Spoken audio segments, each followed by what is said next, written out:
Okay, I'm sure we'll finish up with this video now. I didn't really have time to complete it with the last one. Let's just, one thing I did want to point out, without getting too deep into it, is the fact that each one of these vertical lines represents 100 feet of horizontal distance.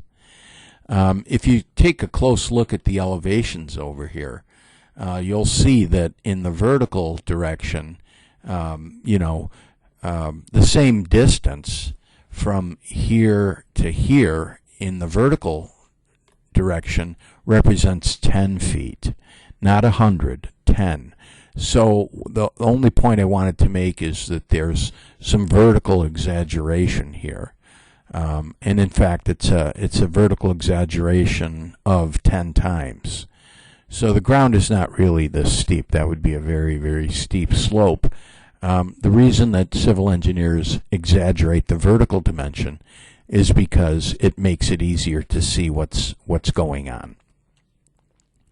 Okay, so what I want to do now is I want to just create a proposed alignment. And so what I'm going to do is I'm going to go to my profile, and this time I'm going to go to the second one here, Profile Creation Tools. And you should, it asks you to select the profile view. You just select one of these grid lines here, and you should get this dialog box. Okay, so it says my alignment is alignment 1. We have to give this a name. I'm just going to call it proposed.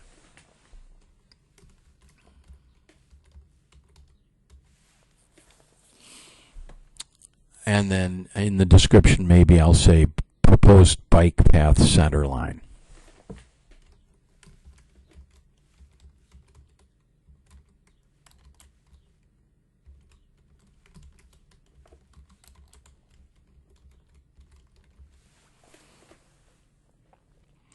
Okay, we're going to leave everything the same here, and then I'm going to say OK. And you should get this toolbar here that allows us to do this. So what I'm going to do is I am going to go to this very first one, and I'm going to draw some tangents.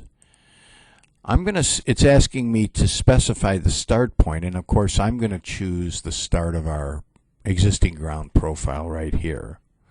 Now there's some, these are called transparent commands over here on the right. And the one I'd like you to use, if you hover over these, you'll notice one of them says profile grade length. And let's choose that one. We're going to try and draw a 2% slope for a distance of 100 feet. So choose that one.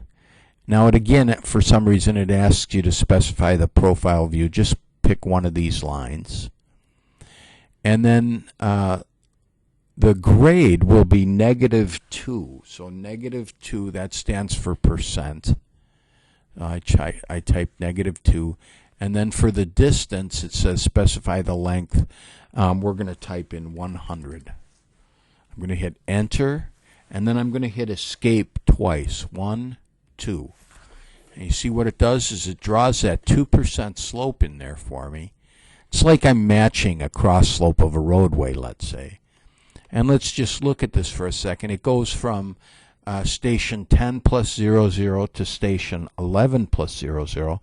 So that's 100 feet. And we know that a 2% slope means 2 feet in 100. So the elevations should differ by exactly 2 feet. So you can see here 633.721 and over here 631.721. So that makes sense. Okay, so that's just a 2% slope to start off.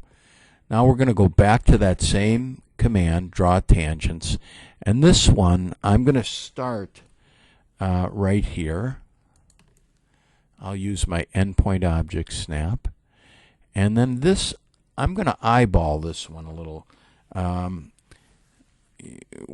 Oftentimes what we're trying to do is match the existing ground to some degree, and also equalize cuts and fill. You can see in this area here, our proposed alignment is above the existing ground surface. So I'm going to come down here. I'm going to pick a point somewhere below the existing ground surface, let's say right here. And then I'm simply going to go to my my end of my existing ground surface here by using my endpoint object snap one more time. And I'm going to hit enter. And now you can see it's labeled all those tangents, those 3 tangents. This is very similar to what we did for our alignment. This time we have 3 tangents. This one is -2%. This one happens to be -10%. And then we finish up with -1.6%. But we don't build roads like this with grade breaks like that. We put curves in there, vertical curves. And I'm going to do that right now. I'm going to choose this to put in a curve. I'm going to choose free vertical curve parabola. Now, vertical curves are not part of a circle. They're part of a parabola. It says choose the first entity. I'm just choosing the incoming grade tangent, the outgoing grade tangent. And for this one, I'm going to choose a curve length of 150 feet. Enter. And then down here, I'm going to do the same thing. First tangent, second tangent, and I'll say 200 feet here.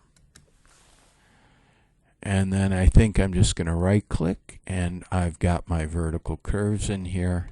Here they are.